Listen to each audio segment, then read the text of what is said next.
زارا. نظرتون در مورد شب یلدا و احساستون فعلا؟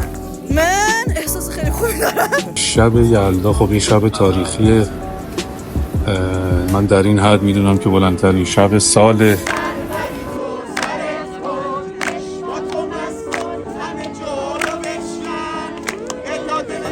یلداتون مبارک. اسمتون؟ مریم خانم. سلام عزیزان، امید که جور صحتمند سر حال باشین. خیلی خوش آمدین به یک ویدیوی دیگه بلاگ، البته با پاتریکس و میران جان عزیز، آراد جان عزیز، دوست ایرانی ما، همچنان بدبخت عرفان. بچه آمدیم در این ویدیو قرار است که بچه بریم سمت یک ویدیو بلاگ. اولین ویدیو بلاگ است که در چینل براتون اپلود میکنم دیگه. امشب شب یلداست، در لوکیشن موقعیت هم تهران است. بریم ببینیم که چی میگن. لیدر تیم هستم و از فرهنگ و عنعنات مردم ایران تقریبا شاید صحبت کنیم که چرا کم تجلیل میکنه، چون در افغانستان خیلی کم تجلیل میشه. به خاطر ما بریم ببینیم که چه قسمی است. از شانس خوب ما که امشب شب یلداست و اینجا برابر شدیم دیگه. ویدیو رو تا آخر ببینین، لایک، شیر، سابسکرایب یادتون نره. عشق هستین. از دل قرار است بریم سمت مترو، چون ترافیک زیاده. مترو میریم به خاطر که امروز کمی رخصتی است. کل جای رخصت است و ترافیک زیاد است. با مترو بریم راحت‌تر است. خب میران جان، قرار است کجا بریم؟ پدر ما فعلا ایستگاه شهید گشتی هستیم. منتظر قطار بعدی که مقصد بعدی ما مستقیم میشه به طرف تجریش و آرام دیگه شروع کنیم و از مکان‌ها و جایی که مردم از روی تجلیل میکنن ببینیم چی میشه. فعلا منتظر قطار هستیم. خب کجا هستیم؟ آقا رضوان و قوله ایرانیان بالاخره رسیدیم تجریش شریف بعد از یک مسیر نیم ساعت تقریبا دیگه. بریم ببینیم در ادامه کلیپ دیگه با ما همراه باشین و خیلی جا برفتن داریم و قطعا خوشتون میاد، مطمئن هستم. لایک و فالو و سابسکرایب هستن یادتون باشه.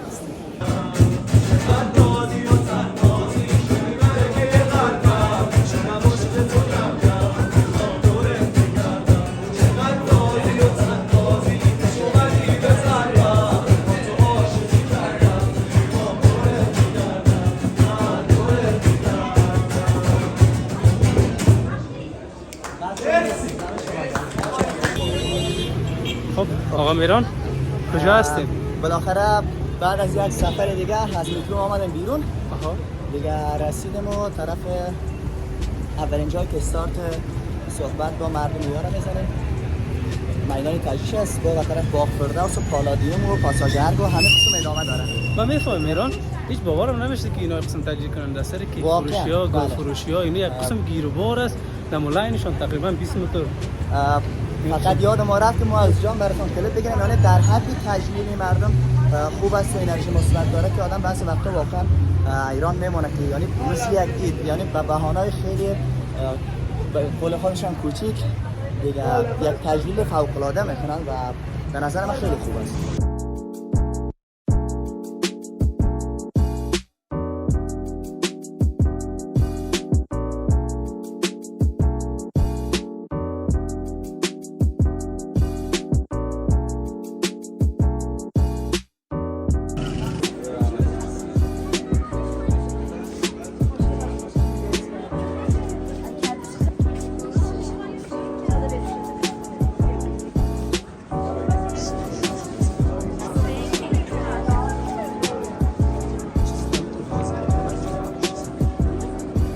من رضا هستم، آذر. آقای رضای آذرش، درسته؟ آذر. احساستون در مقابل شب یلدا و یکم معلومات در مورد شب یلدا که مردم ایران و قطعا همه خبردارن که مردم فوق‌العاده فرهنگی هستن و معلومات و نظرتون در مورد شب یلدا چی هست؟ خدمتتون عرض کنم که شب یلدا خب این شب تاریخیه. من در این حد میدونم که بلندترین شب ساله. مردم جشن میگیرن، خونه هم دیگه میرن، خونه بزرگترا میرن. ما معمولا میرفتیم خونه بزرگترا. احساس خودتون امشب چیه؟ چه احساسی دارین؟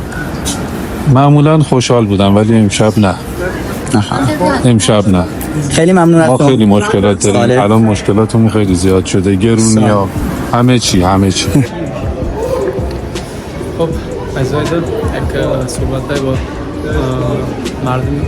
مردم داشتیم دیگه نظریاتشان هم گرفتیم، میریم نظریات لیدرها میدیم که چطور شب یلدا رو تجلیل میکنن بوده برنامه‌های ما هست دیگه بریم ببینیم چی میشه. حالا که مردم هم هستن و چند جای دیگه هم هست قراره بریم. اولین جایی که فعلا رفتیم پاساژ ارک، میدان تجریش، منطقه 1 ناحیه 1 تهران.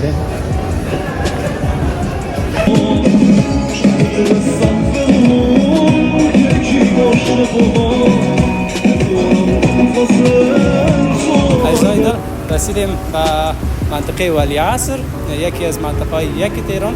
دیگه قرار است که بریم سمت بالا ببینیم که دیگه چه اتفاقات میفته. البته نگفتن نمونه لایک شیر سابسکرایب یادتان نره. بریم بالا.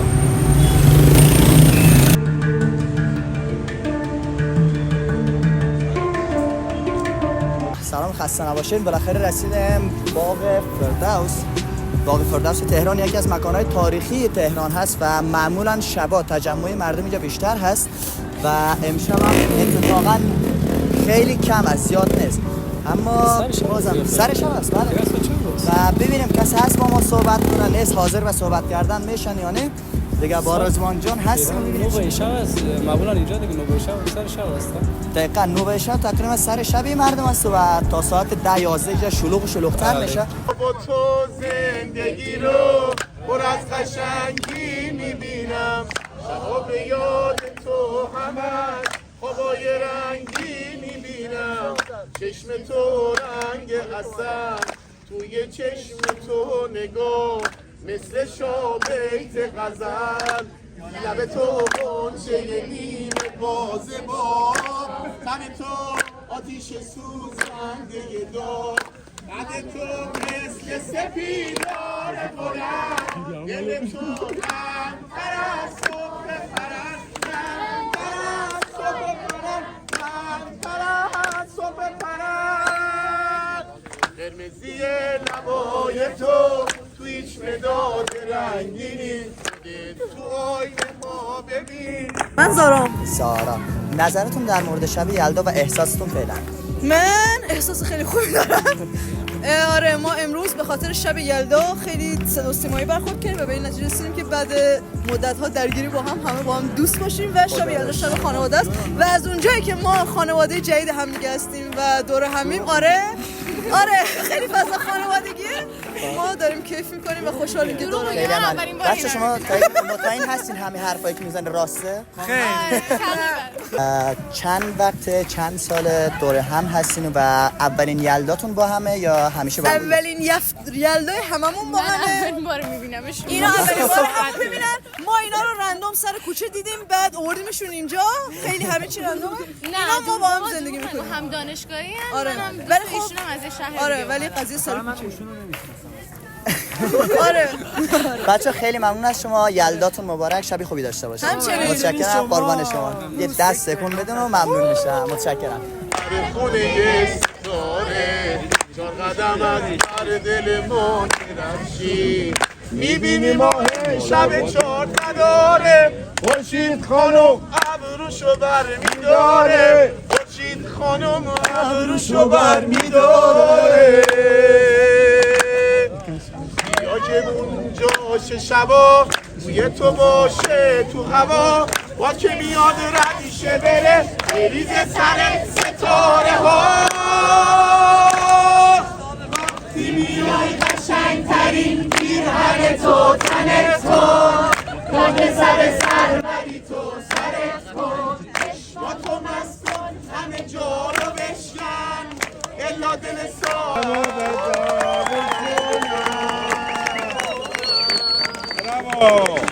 سلام، شبتون بخیر. یلداتون مبارک. کسادن اسم شما؟ من اسمم صدیقه است. خانم صدیقه. نظرتون در مورد شب یلدا امشب؟ شب یلدا امشب یا در کل شب یلدا؟ شب یلدا یکی از سنت‌های قدیمی ما ایرانیانه. دلیل اصلی که ما این شب رو پاس می‌داریم به خاطر اینکه کنار بزرگترامون جمع میشیم، خیلی شبیه که قشنگ تونیم با هم بعد مدت‌ها کنار هم باشیم، صحبت کنیم از خوشیامون، از مشکلاتمون، مخصوصا با بزرگتر بودن. شاید طول سال به خاطر دغدغه‌های شغلی که داریم نتونیم، ولی شب یلدا یه پاس داشتیم میشه که پیش بزرگترامون عرض ادب بریم و به کوچیک‌ترامون احترام به بزرگترا رو تو شب یلدا یادآوری کنیم. خیلی هم عالی. نظرتون در مورد امشب و فضای امشب چیه؟ امشب خیلی خوب بود حقیقتش. من و همسرم چون شیفتی شغلمون نتونستیم پیش بزرگترامون بریم. امشب بود که با بچه‌ها و امشب قطعا با همچون فضای سورپرایز شدیم. بله حتما خیلی خوب. چی احساس داری؟ خیلی خوب. احساستون چی است؟ خوشحالم. نسبت به دیگه شبات تفاوت داری؟ خب از اینکه همه شادن خیلی خوشحالم. همونجوری که از ناراحتی هموطنامون همه که دنیا ناراحت میشیم، از خوشحالی همه مطمئنا خوشحال میشیم. خیلی ممنون از شما. شب خوبی داشته باشین. یلداتون مبارک. متشکرم. قربان شما. خدا نگهدار.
سلام. شبتون بخیر. یلداتون مبارک. اسمتون؟ من مریم خانم. مریم خانم. نظرتون در مورد شب یلدا و اینکه مردم ایران به خصوص تهران چجوری تجلیل میکنن؟ تو خونه هاشون هستن یا میان بیرون؟ چجوری؟ از اونجایی که ما خوابگاهی هستیم و اومدیم بیرون، چون از خانواده‌مون دوریم و تصمیم گرفتیم که با هم دیگه اینجا جشن بگیریم. یعنی بیرون. آره. احساستون فعلا خیلی خوش میگذره واقعا و اصلا سرما رو حس نمی‌کنیم تو هوای 3 درجه. رفیقاتون هستن آره. یا اینکه فامیل هستین؟ نه همه دوستام همه دوستاشون. آرزوان ساله هست. خوابگاهی رندومی. خیلی هم عالی. ان شاء الله همیشه خوشحال باشید. آره. خیلی ممنون از شما. شب خوبی داشته باشین. یلداتون هم مبارک. خیلی ممنون از شما. متشکرم.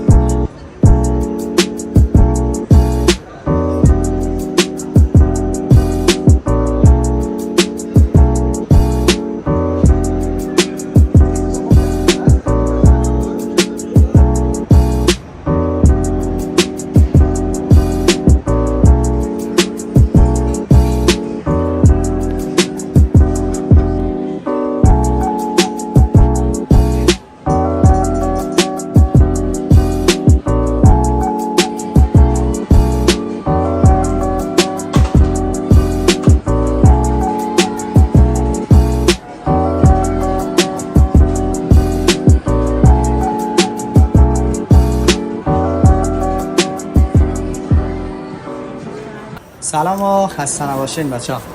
بازم خوش آمدید. بازم خوش آمدین. رفتیم باغ فردوس و میدان تجریش و پاساژ ارگ و همه جا رو رفتیم و حالا رسیدیم مرکز خرید پالادیوم. بسیار بزرگ هستی. بکنم بزرگ معلومات مرکز خرید پالادیوم یکی از بزرگترین مرکز خریدای تهران هست. منطقه 1 زعفرانیه دیگه و واقعا جای لاکچری و با کلاسی هست. دیگه در کل آدمای مختلف از خارجی شروع تا همه اقوام و مردمایی که اینجا زندگی میکنن و دقیقاً مثل ما و یکی از جای بهترینش کافه بولوار هست. خب عزیزای بازم خوش آمدید. مرکز تجارتی پالادیوم یکی از بهترین مکان‌های فروشگاه تهران است. مرکز اول تقریبا 3/4 است. حالا اصلا مرکز دیگه فعلا آمدیم اینجا ببینیم که کی مردم چه قسم تجدید میکنن لیه شب یلدا. هرچند ما آخر شب رسیدیم اما بد نبود برای بازم دیگه اما خوب بود. خیلی واقعا قشنگ بازم میریم خصوص از مکان‌ها رو دیدن کنیم. خیلی لذت ما باشین. دیگه لایک شیر یادتون نره. بریم ادامه ویدیو. خب بچه‌ها ببینید چی پیدا کردیم.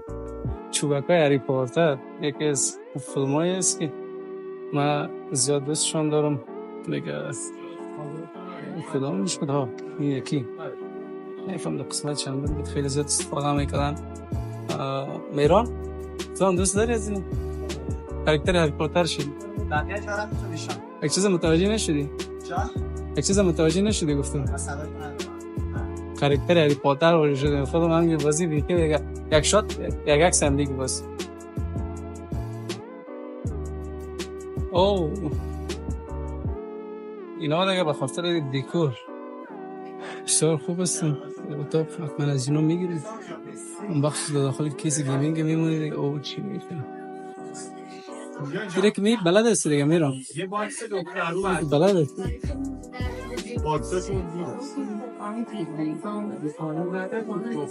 کاراکتر ناروتو است فکر کنم. کاراکتر ناروتو یکی از کاراکترهای انیمه است که خیلی من دوستشون دارم دیگه. ببینید اینجا کتابای رهاش برای رئیس کتابای زیبا علاقمند به کتاب خواندن هم هستن اتفاقا.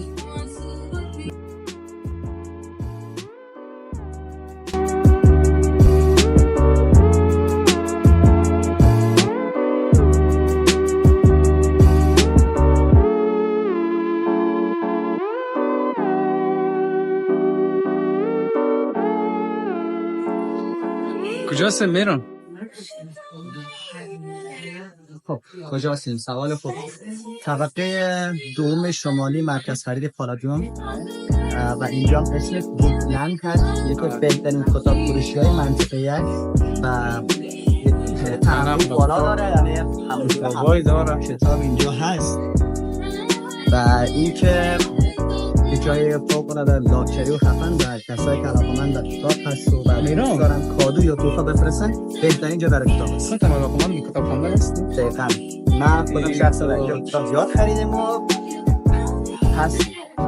اتفاقاً قبلا که بود زیاد کتاب می‌خوندم. چند وقت که میگیم مسئول شدیم دیگه لیفوی کم شده دیگه. یک چیزی بسیار جالبی که اینجا دیدم از اینا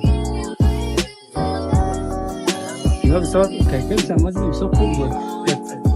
از او پلاستیکیا نیست قسم لاور است کیفیت لاور. این هم از کتاب انیمه است. کسایی که انیمه دوست دارن دیگه بسیار خیلی نه چیزا خفن کسایی که ماشین بازا و ماشین بازا هم کسایی که عاشق ماشین هست.